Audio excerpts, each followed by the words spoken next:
Welcome guys, welcome to Wingstay Udan. We are back with the new lecture of economics, lecture number 11 या 12 है आज, I guess 12 है. So guys, आज हम पढ़ने वाले हैं consumer demand and indifference curve. आपका टॉपिक है ये theory of consumer demand by indifference curve करके. तो ये हमने आज समझना है. दोस्तों, टॉपिक शुरुआत करने से पहले आप लोग जो लोग नए ज्वाइन हो रहे हैं या पहली बार वीडियो लेक्चर देख रहे हैं, so guys, बीच में से आपको समझ में नहीं आएगा. if you have not seen our previous lectures, go to our playlist, find the lecture number 1, start from there, और उसके बाद आपको समझ में आएगा प्रॉपर्ली. और आपको मैं ये भी बता दूं जिन लोगों को पता नहीं है कि हम लोगों की अकाउंट्स का मॉड्यूल लॉन्च हो चुका है. जो पेमेंट डिटेल्स हैं वो हमारे डिस्क्रिप्शन बॉक्स में हैं. उस वीडियो परसों लॉन्च किया हुआ था हमने. वीडियो का नाम है बुक लॉन्च. आप हमारे वीडियोस में जाइए, बुक लॉन्च वीडियो क्लिक करिए, उसकी डिस्क्रिप्शन में पेमेंट डिटेल्स हैं. So already almost 1000 students have subscribed and by tomorrow 10th या 11th से हम आपको उसके जो है बुक्स का PDF भेजना शुरू कर देंगे. So guys, बिना टाइम गवाए let's start today's lecture. Consumer demand and indifference curve. दोस्तों, आगे बढ़ने से पहले जैसे कि हमने कल पढ़ा था डिमांड के बारे में, लॉ ऑफ डिमांड क्या होता है, डिमांड एनालिसिस काफ़ी हमने पढ़ लिया था, डिटर्मिनेंट्स ऑफ डिमांड क्या होते हैं, है ना. उसमें हमने पढ़ा था कि डिमांड का डेफिनेशन क्या है, ability and willingness to buy something at a particular price at a particular time, है ना. कल के लेक्चर में हमने डिस्कस किया था हमने. उसके अलावा हमने डिटर्मिनेंट्स ऑफ डिमांड देखे थे, यानी डिमांड किन किन चीज़ों पर डिटरमाइन होगी, किन किन चीज़ों पर डिपेंडेंट है. तो उसमें से क्या क्या देखा था हमने, price of product, income level, taste and preferences, so on and so forth. वैसे ही आज हम एक और कंसेप्ट पढ़ने वाले हैं, यूटिलिटी. इकोनॉमिक्स में यूटिलिटी का मतलब है want. It is the want satisfying power of a commodity. किसी कमोडिटी की आपकी वांट को, आपकी डिजायर को सेटिस्फाई करने की ताकत को बोलते हैं यूटिलिटी. यानी मैं बोलूंगा कि इस पानी की बोतल की यूटिलिटी क्या है, तो जब मुझे प्यास लगेगी तो इसकी यूटिलिटी ये है कि मेरी प्यास को बुझा सकती है ना. सिमिलरली खाने की यूटिलिटी क्या है, वो हमारी भूख, हमारी जो खाने का वांट है, उस डिज़ायर को, उस सेटिस्फैक्शन को हमें प्रोवाइड कर सकता है. तो यूटिलिटी यही होती है. तो इंडिफरेंस कर्व बढ़ने से पहले मैं थोड़ा यूटिलिटी और बेसिक कंसेप्ट टच करना चाहता हूँ, ताकि हम जब आगे चलें तो आपको समझ में आ जाए प्रॉपर्ली हम किसकी बात कर रहे हैं. ठीक है दोस्तों, यूटिलिटी क्या है? It's a want satisfying power of a commodity. कोई भी कमोडिटी कितनी आपकी वांट को सेटिस्फाई कर सकती है, आपकी डिमांड को सेटिस्फाई कर सकती है. डिमांड एज इन की वांट, क्या चाहते हो आप, उसको सेटिस्फाई कर सकती है. इसको यूटिलिटी कहते हैं. अब ये यूटिलिटी डिपेंड, इसकी प्रॉपर्टीज क्या क्या हैं ये देखते हैं जरा. पहली बात, यूटिलिटी जो है सब्जेक्टिव है ना. कोई जरूरी नहीं कि यूटिलिटी की कोई आप क्वांटिफाइबल मतलब किसी चीज़ में इसको माप सको कि यार इसकी यूटिलिटी इतनी है, इसकी यूटिलिटी इतनी है. आप ये ज़रूर बोल सकते हो कि एक चीज़ की यूटिलिटी दूसरी चीज़ की यूटिलिटी से ज़्यादा है, लेकिन कोई ऐसा कोई पैरामीटर नहीं है कि मैं इसको बोलूँ इसकी 5 यूटिलिटी है, इसकी 10 यूटिलिटी है ना. हालांकि मार्जिनल यूटिलिटी की जब बात करते हैं हम, तो उसमें कहीं ना कहीं हम कार्डिनल वैल्यूज असाइन कर देते हैं. लेकिन ये बात जानने की है कि यूटिलिटी सब्जेक्टिव है, एक इंसान से दूसरे इंसान से वैरी करेगा. जितनी किसी पर्टिकुलर प्रोडक्ट की यूटिलिटी किसी एक शख्स के लिए है, वो किसी और शख्स के लिए नहीं होगी, है ना. मिसाल के तौर पे एक कप ऑफ चाय से जितनी सेटिस्फेक्शन मुझे मिलती है, शायद किसी और बंदे को ना मिले, उसको 2 कप पीने पड़े, या फिर वो चाय पीता ही नहीं, वो कॉफ़ी पीता हो, या फिर वो कोल्ड ड्रिंक ज़्यादा पसंद करेगा, या फिर वो सिंपल गर्म दूध ज़्यादा पसंद करेगा, है ना. तो अलग अलग यूटिलिटी अलग अलग लोगों पर डिपेंड करती है कैसे कैसे होगा. एंड इट इज़ रिलेटिव कि अलग अलग चीजों की यूटिलिटी अलग अलग है, और एक चीज की विद रिस्पेक्ट टू अलग अलग लोग यूटिलिटी अलग है. जैसे मैंने बताया कि एक कप चाय की यूटिलिटी मेरे लिए अलग होगी, किसी और शख्स के लिए अलग होगी. हो सकता है मुझे चाय बहुत पसंद है तो मैं 5 कप दिन में पी जाऊं, तो जो मुझे सेटिस्फेक्शन चाहिए चाय से, मैं 5 कप पी के वो हासिल कर सकता हूं. लेकिन एक बंदे के लिए एक ही चाय कप का एनफ है, वो एक चाय पीता है, बोलता है बस यार मेरा हो गया, मुझे इतनी चाय चाहिए थी दिन में. या फिर वो चाय पीता ही नहीं हो. तो एक इंसान से मतलब with respect to one person to another भी बदलेगी यूटिलिटी, और एक प्रोडक्ट के रिलेशन में भी अलग अलग यूटिलिटी होगी. आगे चलते हैं हम. इट इज नॉट यूजफुलनेस और प्लेजर. यूटिलिटी यूजफुलनेस नहीं है, यूटिलिटी प्लेजर नहीं है. समझ गए आप. Utility is what, want satisfying power of a commodity. तो आप ये नहीं कह सकते हाँ utility is equal to usefulness और utility is equal to pleasure. No, It is a very specific definition. Want satisfying power of a commodity. And it is independent of morality. ये इसकी कुछ प्रॉपर्टीज हैं. इसके बाद दोस्तों एक कंसेप्ट आता है जो कि कल के कंसेप्ट से लिंक्ड है, लॉ ऑफ डिमांड से लिंक्ड है, law of diminishing marginal utility. Utility हमने पढ़ लिया. अब जरा हम देखते हैं मार्जिनल यूटिलिटी क्या होता है. क्यों दोस्तों? मार्जिनल यूटिलिटी हो गया वो चेंज जो किसी कमोडिटी के कंज्यूम करने के बाद उसकी यूटिलिटी में आता है. मिसाल के तौर पे मुझे बड़ी प्यास लगी है, तो मैं कहता हूँ कि यार मैं तो पूरे की पूरी टंकी पी जाऊँगा पानी की जब मुझे प्यास लगी होती है. रमज़ान में अक्सर ऐसा होता है कि शाम को इंसान सोचता है कि यार मैं ये भी खा लूँगा, ये भी पी लूँगा वगैरह वगैरह. लेकिन जैसे ही मैंने पहला घूंट लिया पानी का, तो उससे मेरी जो प्यास की जो तड़प थी वो कम हुई. अब मैं उतना ज़्यादा नहीं हूँ, मतलब इतना ज़्यादा मुझे तड़प नहीं है प्यास की जितनी पहले थी. मैं एक घूंट लिया, अब प्यास मेरी कम होगी. एक और घूंट लिया, प्यास और कम होगी. तीसरे घूंट तक शायद प्यास खत्म ही हो जाए. तो ये हर घूंट के साथ जो मेरी यूटिलिटी है वाटर की वो कम हो रही है. पहले बार में मुझे बोल रहा बस मुझे पानी मिल जाए यार कहीं भी. मिसाल के तौर पे मैं रेगिस्तान में हूँ, मैं चल रहा हूँ और मैं देख रहा हूँ पानी नहीं कहीं पर है. तो मैं कहता हूँ यार कहीं पानी मिल जाए ना तो मैं पूरी की पूरी नदी पी जाऊँ. लेकिन जैसे ही मैं किसी पानी के सोर्स के सामने पहुंचा, मैंने पानी पिया, मैंने मान लो एक बोतल पानी खत्म कर लिया, उसके बाद जो या फिर एक घूंट पानी पिया या फिर एक कप पानी पिया, एक कप पानी पीने के बाद मेरी जो यूटिलिटी थी, जो प्यास की तड़प थी, वो जो वांट सेटिस्फाइंग की वो थी तड़प थी, वो कम हो गई. एक और घूंट पानी पिया और कम हो गई, एक और घूंट पानी पिया और कम हो गई, और फिर खत्म ही हो गई. हो सकता है जब तक मैं पानी की बोतल खत्म कर दूं मेरी प्यास ही खत्म हो जाए. तो हर घूंट के साथ या फिर हर कंजम्पशन, हर यूनिट कंजम्पशन करने के बाद जो मेरी यूटिलिटी में कमी आएगी उसको कहते हैं क्या? Marginal utility. It is a change in utility as an additional unit is consumed. Similarly मैं मान लेते हैं कि हम सुबह सुबह जो है भाई ब्रेकफास्ट में लेट्स से कोई बंदा है जो 3 पराठे खाता है चाय के साथ. 3 पराठे खाता है या फिर लेट्स से गिरदा या लवासा खाता है. तो वो कहता है यार हर रोज मैं 4 लवासे खाता हूं या फिर हर रोज मैं 4 पराठे खाता हूं. ठीक है. अब जो पहले पराठे में आपको मजा आया चाय के साथ, वो चौथे पराठे में तो नहीं आएगा, या फिर दूसरे पराठे में भी नहीं आएगा. जो पहला मॉर्निंग में सबसे पहली चीज आपने खाई तो वो सबसे ज्यादा टेस्टी लगेगी आपको. सेकंड पराठे में उतना मजा नहीं आएगा, थर्ड पराठे में और कम हो जाएगा, और फोर्थ पराठे के बाद आप कुछ खा ही नहीं पाओगे, बोले बस हो गया. तो हर एडिशनल यूनिट कंज्यूम करने के बाद जो मार्जिनल चेंज आया यूटिलिटी में उसको हम कहते हैं मार्जिनल यूटिलिटी. ठीक है दोस्तों. अब इसी के रिलेटेड एक लॉ है जिसको कहते हैं हम law of diminishing marginal utility. नाम से आपको पता चल रहा होगा. ये लॉ क्या कहता है? कहता है कि as consumption increases the marginal utility derived from each unit declines. कहता है जैसे जैसे आप किसी भी प्रोडक्ट को, किसी भी कमोडिटी को कंज्यूम करते रहते हो, हर एडिशनल कंजम्पशन के साथ इसकी जो यूटिलिटी डिराइव होती है उससे वो कम हो जाती है. यानी मैं अगर बोलता हूं कि मैं चाय पीना चाहता हूं तो पहले कप ऑफ चाय में मुझे सबसे ज्यादा मजा आएगा, सेकंड चाय में और भी कम मजा आएगा, थर्ड चाय में और भी कम मजा आएगा. तो हर एडिशनल यूनिट कंजम्पशन के साथ ये लॉ बोलता है कि हर एडिशनल यूनिट कंजम्पशन के साथ जो उससे यूटिलिटी डिराइव होती है वो कम हो जाती है. यानी अगर पहले लेट्स से इसको थोड़ा हम मेजर करने की कोशिश करते हैं कि यार पहले से मुझे लेट्स से 100% सेटिस्फेक्शन मिली, यार हाँ पहले कप मैंने चाय की पी ली, हाँ मज़ा आ गया, तो 100% सेटिस्फेक्शन मिल गई आपको. सेकंड कप से आपने बोला कि हाँ यार आया तो मज़ा, लेकिन जितना मज़ा पहले से आया था उससे 20% कम ही आया. यानी जो आपको सेकंड से मिला वो 80% ही मिला सेटिस्फेक्शन. थर्ड कप ऑफ चाय से आपने बोला कि यार मुझे 50% ही मिला, यानी जो मज़ा मुझे पहले कप ऑफ चाय में मिला था उससे मुझे 50% ही मज़ा आया. तो यही लॉ बोल रहा है कि हर एडिशनल यूनिट कंजम्पशन के साथ साथ आपकी मार्जिनल यूटिलिटी क्या हो जाती है? कम हो जाती है. उससे जो यूटिलिटी ड्राइव होती है वो कम हो जाती है. यही है लॉ ऑफ मार्जिनल यूटिलिटी.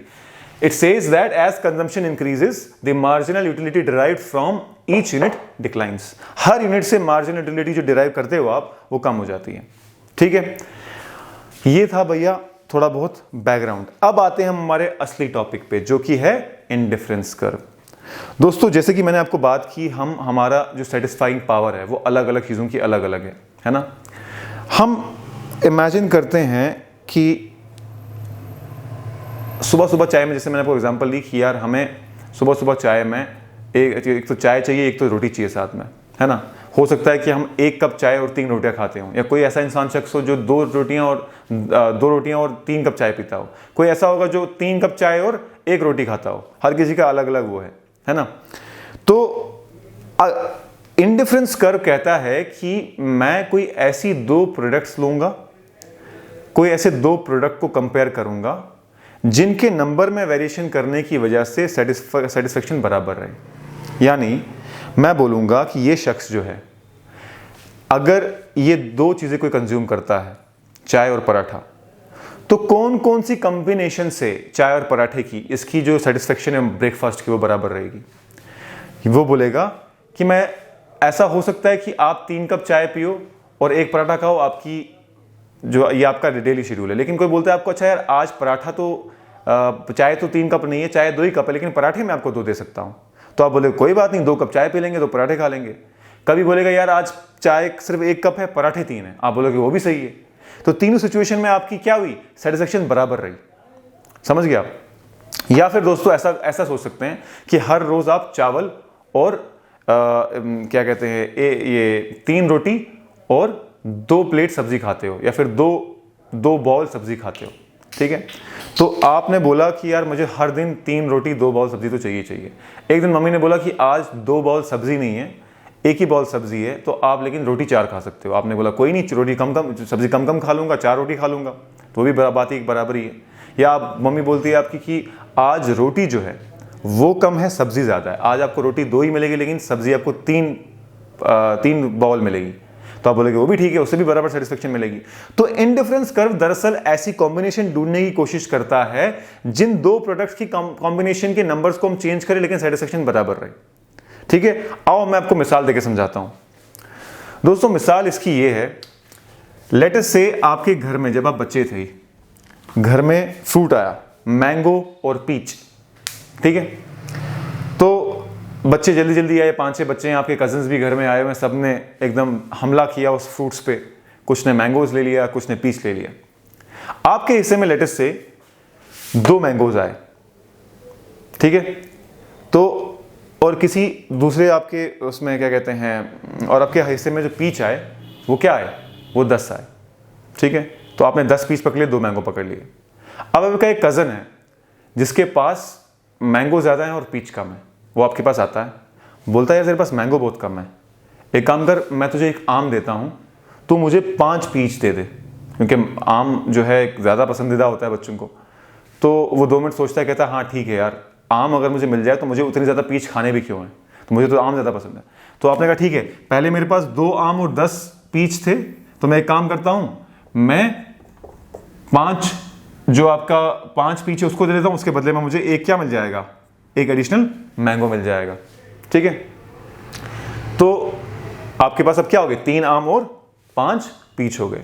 फिर कुछ देर बाद आता है, बोलता है यार मेरे पास पीच यार अभी भी बहुत ज़्यादा पड़े हुए, मेरे पास अभी भी आम जो हैं बहुत ये क्या कहते हैं ज़्यादा पड़े हुए हैं, तो एक आम और ले ले, मुझे 5 पीच और दे दे। आप बोलोगे नहीं यार, अब आम मेरे पास 3 हो गए हैं, तो मैं 5 पीच तो नहीं दूंगा तेरे को। तो अगर तुझे आम मुझे देना है तो तेरे को मैं पीच इस बारी 5 दूंगा, इस बारी मैं तेरे को 2 ही पीच दूंगा, ठीक है।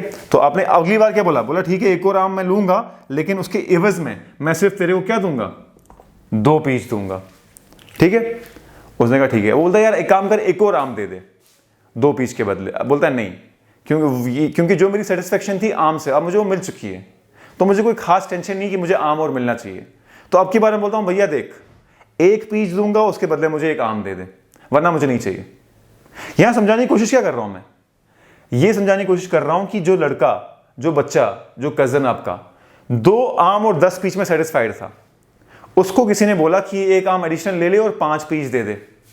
उसने सोचा कि ठीक है यार आम मेरे पास ज्यादा होने चाहिए, तो उसने 1 आम के बदले 5 पीच दे दिए पहले।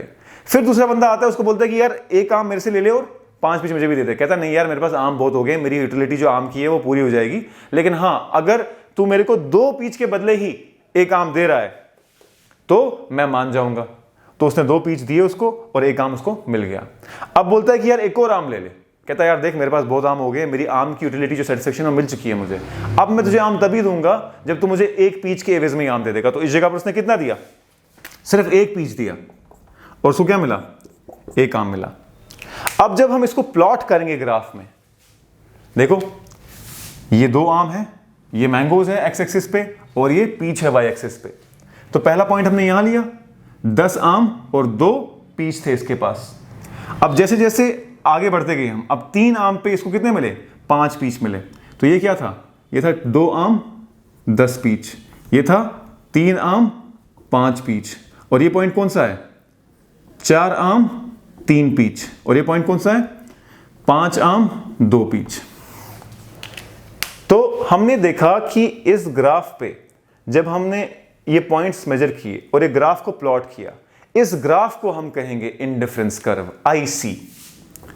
और ये ग्राफ दी किसने थी, ये दी थी हिक्स और एलन ने, इन लोगों ने ये ग्राफ दिया था, ये कर्व दी थी। ये कर्व बेसिकली करना क्या चाहती है, देखो इंडिफरेंस कर्व आपको समझ में आना चाहिए कि है, ये दरअसल एक ऐसी कर्व है जो उन पॉइंट्स को मिलाती है जिन पॉइंट्स पे किसी भी 2 प्रोडक्ट की कॉम्बिनेशन से आपको बराबर सेटिस्फेक्शन मिले। जैसे कि आपको पीच और मैंगो की कॉम्बिनेशन से मिल रहा था, जितनी सेटिस्फेक्शन आपकी यहां थी, जितना आपको यूटिलिटी यहां से मिली थी, वो हर कॉम्बिनेशन से मिल रही है।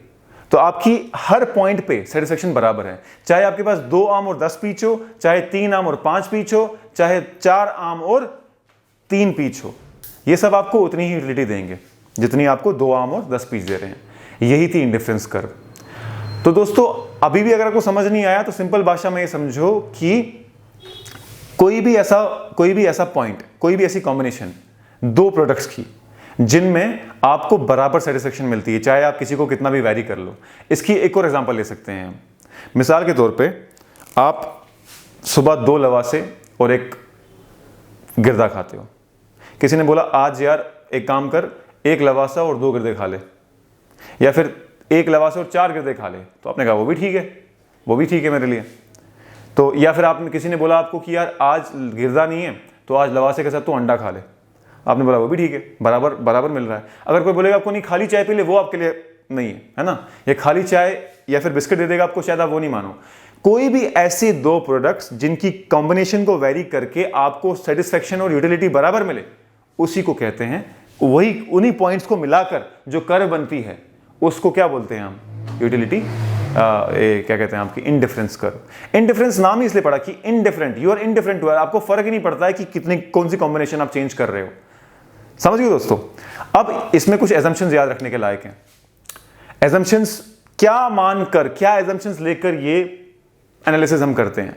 सबसे पहली बात तो हम मानते हैं कि जो हमारा कंज्यूमर है वो रैशनल है, वो रैशनल थॉट का है, वो रैशनल सोच कर ही कोई चीज करता है। दूसरी एजम्पशन हम मानते हैं कि यहां पर 2 गुड्स की बात होगी, 2 गुड्स की बात होगी इस कर्व में। तीसरी एजम्पशन मानते हैं कि प्राइसेस आर गिवन, प्राइस जो दिए हुए हैं वो प्राइस बराबर रह रहे हैं, सेम रह रहे हैं। चौथी चीज हम मानते हैं कि जो भी आपकी कंज्यूमर टेस्ट है, जो आपका इनकम है और जो आपका हैबिट है, वो अनचेंज रहेगा जिस दौरान हम एनालिसिस कर रहे होंगे। तो ये चीजें आपको याद रहनी चाहिए। और भी बुक्स आप देखेंगे तो आपको और भी एजम्पशंस मिलेंगी, पर ये जो है मेन एजम्पशंस हैं जो आपको याद रहनी चाहिए।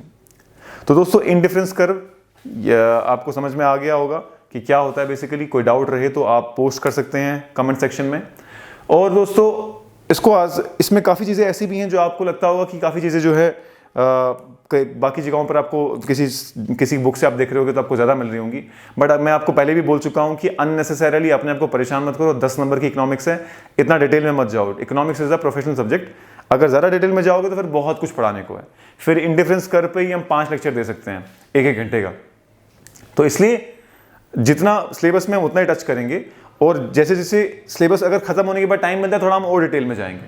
So this was all about indifference curve and utility. कोई डाउट होगा तो डू पोस्ट इट। तो तब तक के लिए thank you so much guys.